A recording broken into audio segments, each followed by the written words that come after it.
हाँ, संग्राम के पिताजी हाँ, अरुण संग्राम अरुण जगताप हाँ। आमदार भी है, तो अरुण जगताप हमारे गंगावेश में था।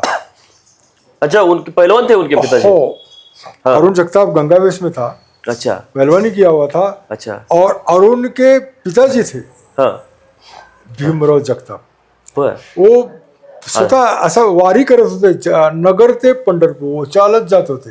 अच्छा, म्हणजे भीमराव संग्राम जगताप जगतापांचे मोठी आजोबा. तब्येत होती. हा तर भीमराव आम्हाला बोलून आम्ही त्यांच्याकडे 15-15 दिवस राहायचे.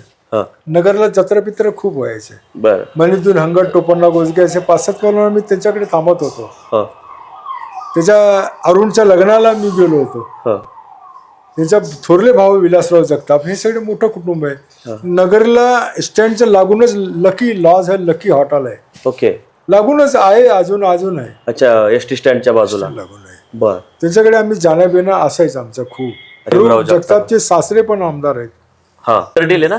करडेले बरोबर. करडेले साहेब.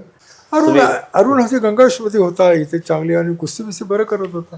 बर. त्याच्या लग्नाला, अरुणच्या लग्नाला मी आहे, त्याचा मुलगा झाला नाही संग्राम झाला, त्यावेळी आम्ही एसटीने गेलो होतो नगरला. बर. त्याचं नगर लागूनच सासूरवाडी आहे त्याचा. अच्छा. तिथपर्यंत आम्ही गेलो होतो, लागूनच आहे. तर तुमचे एवढे जिव्हाळे, भीमराव खूप चांगले माणूस आहे, त्याच्याकडे खूप आम्ही राहत होतो. एवढे तुमचे जिव्हाळ्याचे संबंध आहेत जगताप. अलीकडे 2-3 वर्षाला फोन वगैरे नाही, काय नाही, काही संबंध. पण त्यांनी साहेब आता एवढा मोठा महाराष्ट्र केसरी हे भरवलेलं आहे, तुम्हाला बोलवायला पाहिजे. त्यांनी फोन बिन आला का तुम्ही या म्हणून? काय त्यांना माहित नसेल, बहुतेक विसरले असतील ते. त्यांचे मूळ जन्म, त्यांनी की आजात आहे ना. संग्राम जगतापांचा जन्म झाला त्यावेळी तुम्ही इथून आनंदाने गेला होता भेटायला. माझ्या मित्राचा ते त्याच्या तिकडे झालं होतं सासूरवाडी.